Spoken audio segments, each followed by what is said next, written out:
Hello, dear friends, and welcome to Kardec Video.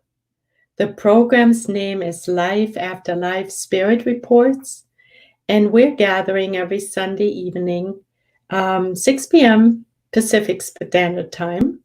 We're broadcasting live from California. My name is Sunshine Beck, and we have been studying the cases of heaven and hell that Allan Kardec gifted us with.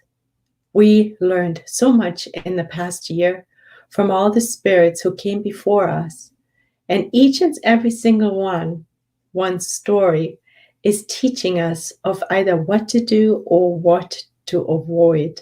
It's really magical. It's better than reality TV. So today we are going to study another case of the last category that Allan Kardec presents us with. And that category is called earthly expiations. In the last few weeks, we've had some pretty extreme cases of spirits who've suffered severely due to the choices they made in their previous incarnations. But today, we're getting a little bit of a reprieve. And hopefully we have pen and paper ready, or our phones, our notes ready to take notes, because this particular case, it's Adelaide-Marguerite Gosse. She has lived a pretty exemplary life, and we want to copy her, right, friends? But before we get started, I invite you to open our study group with a little prayer. So if you can, please close your eyes and let us imagine that we have a mirror in front of our soul, in front of our hearts and minds. And we're turning this mirror out to connect with God, to connect with Jesus, to connect with the mentors of Kardec Video, to connect with the mentors of this group, the healing doctors, and our own mentors, our personal guardian angels, who are accompanying us from the cradle to the grave. And let us say gratitude to all those who have dedicated themselves to guiding us through our incarnation. Let us also connect with Adelaide, who came before us and who so graciously came through the mediums of her time, reporting back of what her life was like and what she experienced in life after life. And let us also express our gratitude to Allan Kardec always, who has given us so much information due to his diligence. And as we keep the mirror of our souls, the mirror of our hearts and minds connected with God and all the spirits on high, we're envisioning how we're reflecting back their love, their guidance, their wisdom, their light, their charity, their patience with us. And as we're receiving these beautiful gifts at this very moment, we're reminded to share them with our brothers and sisters, so as we to fulfill the maxim that Jesus gifted us with: love God above all else, and your neighbors as yourself. And with this, we humbly ask for permission to begin tonight's study. And so be it. Thank you, dear friends. Thank you for joining. Please feel free to say hello. Flavia, dear friend, so nice to see you here. Thank you. So let us turn to Heaven and Hell, page 534. It's Adelaide-Marguerite Gosse. So she was a poor, humble maid from Normandy near Harfleur. At the age of 11, she went to work for some wealthy ranchers in the area. Some years later, the Seine flooded, which is the river going through Paris, and carried off and drowned all their animals. So the people she worked with, their farm was flooded and all the animals were lost. Other misfortunes followed, and the girls' employers fell into poverty. Adelaide identified with them in their misfortune, stifled the voice of selfishness, and listened only to her generous heart. Convinced them to accept 500 francs she had saved up. She then continued to work with them without pay. After her employers died, she devoted herself to their daughter, a penniless widow. She toiled in the fields and took her gains to the house. She got married and joined her efforts with those of her husband in order to support the poor woman, whom she still called her mistress. Her sublime self-denial continued for nearly half a century, 50 years. So let us recap. Who is Adelaide? Adelaide is a poor, humble maid. And she's compassionate. She shows compassion since she identifies with the misfortune of her bosses, of her mistress, who lost a lot, who had a lot of losses. She was selfless. She had a generous heart, and she worked without pay. She gave her personal savings to her mistress to help out, and then she devoted herself to the mistress's daughter, who was a poor widow. And then, if we want to summarize who she is, we can say she was someone who practiced what? What did she practice in summary? Of course, we can say charity. But in order for us to be charitable, we need to practice self-denial. Sublime self-denial is what Adelaide practiced for about 50 years of her life. She lived a charitable life, humble. She was not at all selfish or prideful. So we're taking notes, right? Because we want to learn from Adelaide. And tonight we're learning to be more humble, to be more compassionate, to be more selfless, to have a bigger heart for the misery of others, and in short, to practice more self-denial. Now, how can we do that? One thing we know, to get to know ourselves better, to see where we are personally at in practicing self-denial. St. Augustine helped us out. He recommended that we do what he used to do during his incarnation. And what was that? That was taking note at the end of the day of how he conducted himself during the day that he just completed, to do a nightly review before bedtime. So he would be able to see where he was compassionate, where he was Christ-like, where he practiced self-denial, but he would also realize where he wasn't quite yet at that level, where he needed self-improvement, where he needed to work more on his inner transformation, his moral development. And that is what we are invited to do as well, to get to know ourselves better, to see where am I at in all of this. Because as we will see in a minute, it will really help us. And by helping us, we're helping others. And by helping others, we're helping ourselves. It's the way to be if we really want to emulate Jesus as our guide and model. Jesus personified all of this effortlessly. And so for us tonight, we're reminded to practice more self-denial. So let us continue what happened to Adelaide. So The society, there's a certain society in France, did not forget this woman, so worthy of respect and admiration, and awarded her an honorary medal and some financial compensation. So someone recognized her efforts.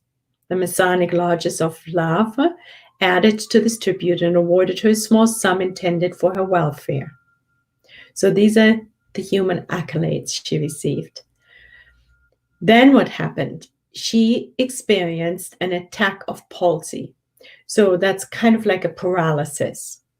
And that took her quickly from life. And her death was rather sudden and painless. And then in December of 1861, she appeared at the Parisian Society. And what did she report? So she lived an exemplary life filled with self-denial, and she was recognized by some fellow humans, incarnates, and she excarnated effortlessly and quickly without any suffering. And then being on the other side, what does she say? First question, we pray to Almighty God to allow the spirit of Marguerite Gosse to communicate with us. And she says, yes, God has kindly granted me such grace. And then they say, we consider ourselves fortunate to be able to express our admiration for your conduct during your earthly existence. And we hope that your self-denial has earned you your recompense. What recompense is Allan Kardec talking about here? It's not the earthly recompense, right? It's the kingdom of heaven, so to speak. It is the recompense that's coming directly from God, the only recompense that actually counts. So what does she say? She says, yes, God has been good and merciful towards this servant. She's talking about herself. Everything I did, and which seems praiseworthy to you, however, was completely natural. So even now, she's not saying, oh yeah, I did this, that, and the other, and yes, very good, and God's recognizing me. No, she's saying it's completely natural. So here's another note we can take. When we do the good, when we practice self-denial, do we really feel it's completely natural? Or is it a push? Is it a sacrifice? Are we rolling our eyes? Are we wishing we wouldn't have to do it, but then the conscience is pushing us? Or does it really feel natural? Like second nature. Of course we're helping. Of course we're having kind thoughts. Of course we're compassionate. So this is our goal, and we can ask ourselves, where am I at regarding that? So when we go to the gospel, according to Spiritism, chapter 13, do not let your left hand know what your right hand is doing. Allan Kardec gives us a few pointers towards recompense. He says, one must place oneself above humanity in order to renounce the satisfaction that seeks to be witnessed by others, and to wait for approval from God. So in other words, most of us, and this is another therapeutic moment, we can ask ourselves, where am I at? Do I want to be recognized for what I do? Do I want to be patted on the shoulder? Oh, great, sunshine, you've done that really well. Do we want to be seen and appreciated when we serve others? Or do we even want it when we just fulfill our duties already? Because we know charity begins where duty ends. Well, here we're learning that actually we are invited to raise our conscience, our point of view, our mind above humanity in order to renounce the satisfaction of wanting to be seen for what we're doing, of announcing it on social media. Look at me. Yes, we're invited to raise ourselves and get the long vision, the bifocal lenses that help us to stay connected to God. Because why? Because here he says, we need to be patient. We're invited to wait for the approval from God, which is the only approval we need and want. We don't want anyone else to clap their hands because of what we're doing. And now we'll also see why. So those who prefer others' approval, other incarnates' approval to God's approval, show that they have more faith in others than in God, and that the present life is worth more than the future life. So we're invited to have the long view. This incarnation is but a blink of an eye. If we look at the entire timeline, we've been around already, and we will be around. It's just one tiny little speck. So we're invited to not get stuck here, but to look beyond it, to see this is only one tiny step in our evolution. And yes, we're going to do the very best, and we're learning and we're practicing. And we need to get to know ourselves better so we can practice better. We know where we're at, right? So tonight we are invited to have faith, to have practice faith in God, that whatever we're doing, may it be good or not so good, will be noticed by God.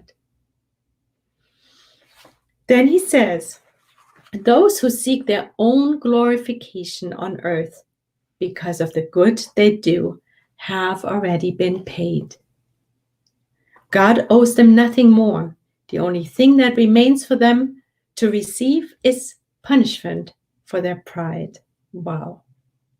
So here now we're understanding even further why it doesn't serve us to look for praise, to look for glorification, to stop doing the good, because we don't get this glorification, because we don't feel recognized and appreciated. Why? Because then we've gotten already our recompense. And then there is nothing left that God can give us, because we have actually surrendered to pride. Because the reason why we want to be seen for how good we are is our pride. It's our selfishness. And we know when we're prideful and selfish, then we're actually not charitable. It can't be. It's either our heart is open or it's not. So it is important for us to be really aware of that, to surrender our pride, our desire to be seen, to be heard, to be glorified, to be praised. And we know why. And our Adelaide, she knew that. She didn't look for that. She even said it was just natural. And she didn't get any recompense during her earthly life. Yes, she got some organizations who at some point gave her some money. But that's not why she did that. During the actual work doing the good for the 50-some years, she practiced it. And that's a long time to be completely, to self-deny ourselves. She did not look for recompense. So let us continue. For our instruction, could you tell us the cause behind your humble condition while on earth? Yes, we want to know. She says, for 2 successive existences, I occupied a high-level position. It was easy for me to practice the good without sacrifice because I was rich. However, it seemed that I was evolving too slowly. Now let's do a mini pause. The mini pause is, okay, so in her previous incarnations, she was wealthy. And even there, she was practicing the good. So for those of us, and I want to say we're all wealthy comparatively, we have a lot to give. The sacrifice is not really that great, right? She's teaching us here. To practice the good without sacrifice is not really practicing the good. It's not really doing it. It's not really the self-denial. Self-denial kicks in when what we're giving is really of ourselves. She gave her savings even to her masters. That's pity. That's practicing self-denial.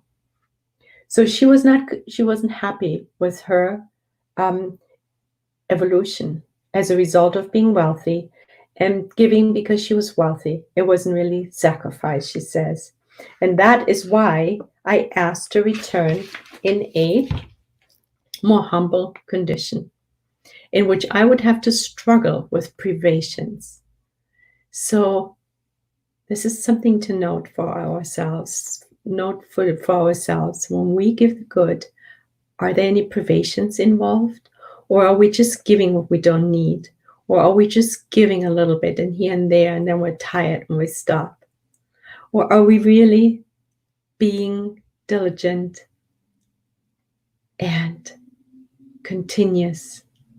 And are we depriving ourselves maybe of sleep, maybe of social life, maybe of some financial means, maybe of me time? It's one of those expressions. There's so many ways that we are invited to give of ourselves. I prepared myself for a long time, she admits. God upheld my courage, and so I was able to reach my intended goal thanks to the spiritual assistance He gave me. Beautiful. So she didn't feel she was doing enough of the good. She wasn't evolving fast enough. So she asked for a humble, poor incarnation where she would be able to practice the good with privations, our invitation. And as a result, she felt she was getting somewhere. And she also expresses her gratitude to the spiritual assistance she received during her incarnation and after. Next question for her. Have you seen your former employers, meaning her mistress? Please tell us what your position is in relation to them and if you still consider yourself as their subordinate. So Allan Kardec is wondering, now that you're in the spirit world, have you met them? Because they're discarnated as well. Have you seen them? And do you still, if you met them, do you still feel you're their mistress, that you're their subordinate? And she says, yes, I have seen them.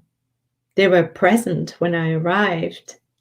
I must humbly confess that they considered me superior to themselves. Wow. So the mistress now, that family, were greeting her on the other side. They were right there when she appeared, when she entered the spirit life. And they thought that she was superior to them now. We're reminded again of the gospel. According to Spiritism, beautiful chapter, and the first shall be last, and the last shall be first. Chapter 22. There is a question that Allan Kardec asks at the end. It's by Erastus, the medium's guardian angel. And he says, by what signs do we recognize those who are on the righteous path? In other words, this lady, she was on the righteous path. And as a result, she appeared to be one of the last ones. She was not in any glorious position, not really recognized, very humble. She was a maid. But when she discarnated, it switched. Her mistress was looking up to her because she lived the righteous path. Now let us see what that means. We already wrote down it's important to be humble, to be compassionate, selfless, to have a generous heart, to practice self-denial. And she did that. And now we're getting a little bit more for our list so that we will be able to really every day check it off, do our nightly review and see, oh, am I on a righteous path? Because this is what Adelaide is teaching us of how we can be more successful in our incarnation. It's a beautiful opportunity for us to take note. So what is the righteous path? And he says, you will recognize those by the principles of true charity that they profess and practice. You will recognize them by the number of afflicted to whom they take consolation. So it's not enough to study. It's not enough to go to the Spiritist Center. It's not enough to give talks. Now we also need to help those who are less fortunate than we are. And there's many different ways for us to reach out. If we want to be on the righteous path, we're hearing today very clearly that we will be recognized by the number of afflicted to whom we help, to whom we give consolation. And that is something we can see how we're doing in every single nightly review. We're taking more notes. You will recognize them by their love for their neighbor, their selflessness, and their personal disinterestedness. Love your neighbor as yourself. Love God above all else and your neighbor as yourself. Well, if our neighbor is not kind, or we don't experience him or her as kind, we often have a very hard time to love our neighbors. But one way to love our neighbors is to practice selfless disinterestedness. So now we are good-willed towards them, and we're practicing disinterestedness. We're not being passionately angry or condemning of them on what they've done, and we're not pointing the finger. We are boosting the adult in us. We're taking responsibility, and we're practicing benevolence with disinterestedness. So we're not following them around like obsessors, but we forgive them, bless them, change me. So we will be recognized in our personal disinterestedness when we're on the righteous path. You will recognize them finally by the triumph of their principles. And what she means by that is to obey God's laws. And we know that God's laws are written in our conscience, so we have them. And hopefully with this practice, we'll water them every single day by practicing the good to be on the righteous path, to follow God's laws. But we also have them in the Spirit's book. And if we forget, or if we're not sure what they are and how they all interrelate into our everyday life, we can reach for the Spirit's book and practice them.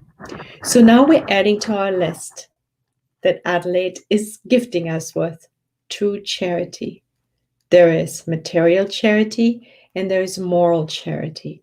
We know that the material charity, as long as we're pretty well off, is easy. That is something that Adelaide didn't feel was good enough for her. But the moral charity is the one that we are lacking on planet Earth. The moral charity is the one that sends good thoughts.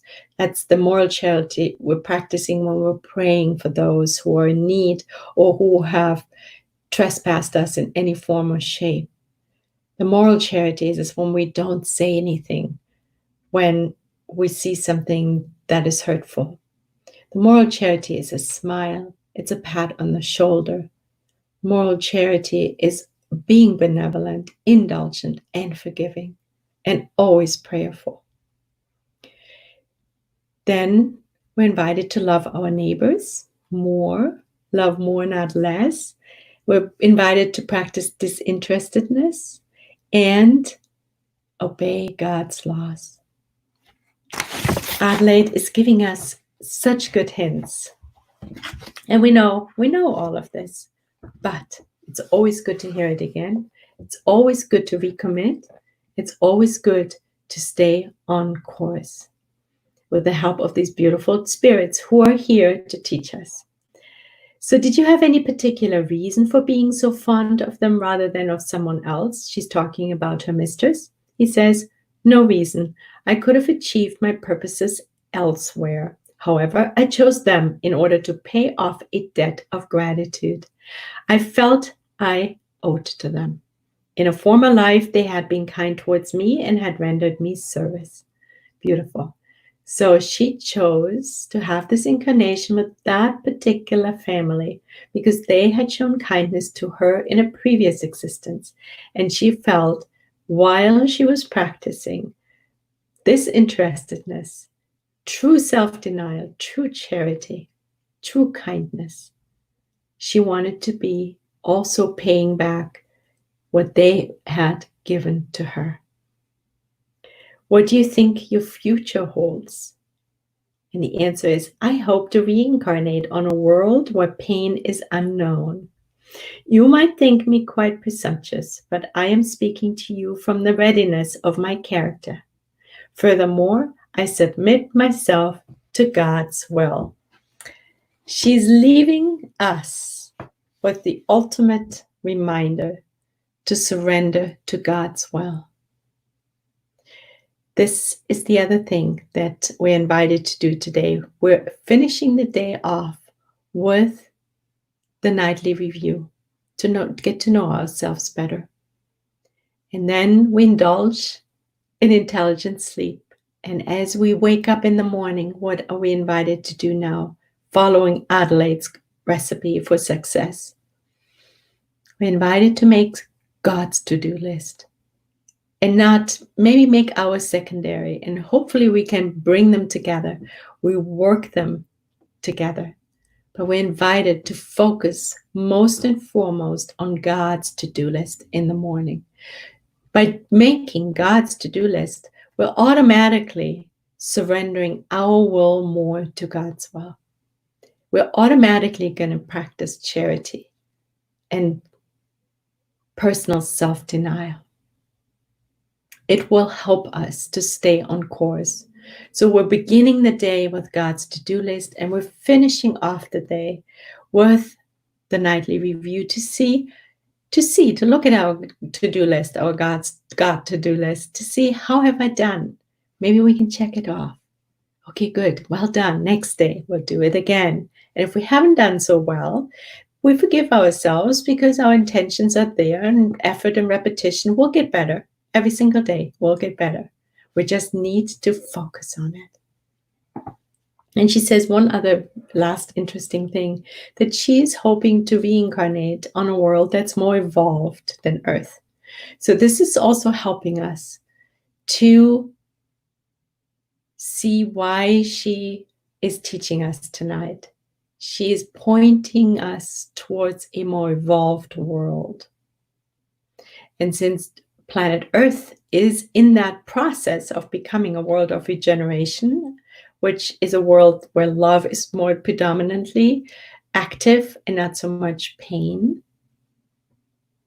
maybe we're wishing we can actually come back on planet Earth versus a planet that was like Earth used to be. But in any event, the recipe she's giving us tonight, the impetus, the ideas, the pointers, the notes, the guidance, will help us also to steer towards a higher world, to be successful in our incarnation. Now, of course, this is not some prediction or a promise, because who knows where we are and how much we have to undo. She is a separate spirit. She is already quite evolved. But it is also our course that we want to be on, and the course we are on, hopefully already. So this is the gift for tonight, dear friends. Thank you, Adelaide. And we will be closing our gathering with a prayer. And for that, we'll get a little bit of music so we can really drop into our hearts, dropping into our hearts, assimilating this beautiful lesson tonight, which is a success story. It is the most beautiful gift for us to so clearly see what we can do to be more successful. Very practical. Thank you, Adelaide. I invite you to close your eyes if you can.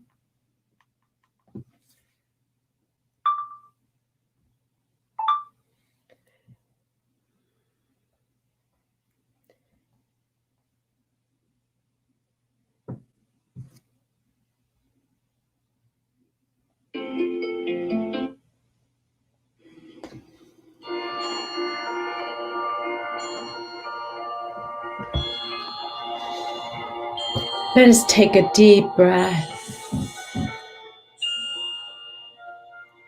And let us imagine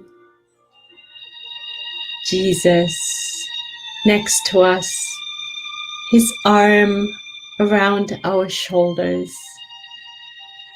in approval, being so happy that we are spending this hour connecting with the truth, willing to learn of how we can become more charitable and practice more self-denial, making God's to-do list in the morning so as we be more focused on others who are in need more so than we are, and that we self-assess at the end of the day, seeing whether we have actually fulfilled our intentions and where we, through effort and repetition, will be boosted during the course of the next day.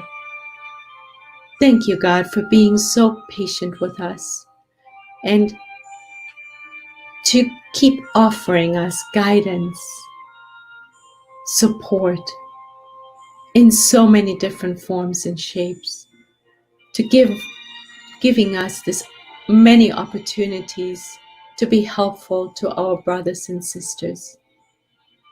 And tonight, we're reminded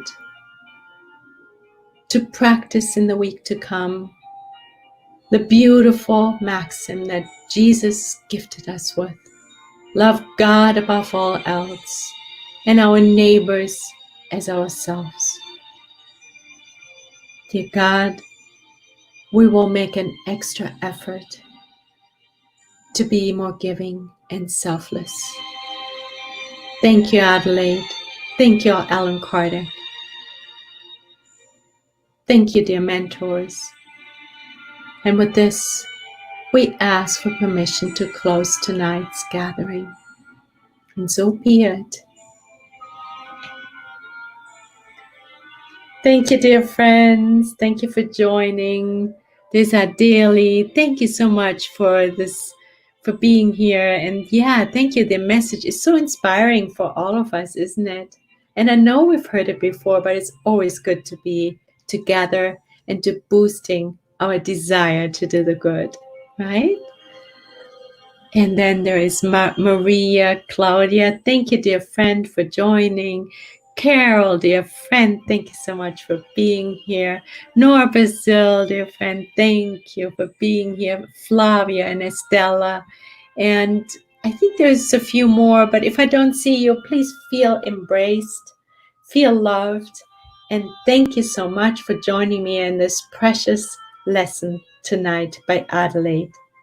And so, God willing, we will see each other again next week, same time, with another earthly expiation case. God bless you. Good night.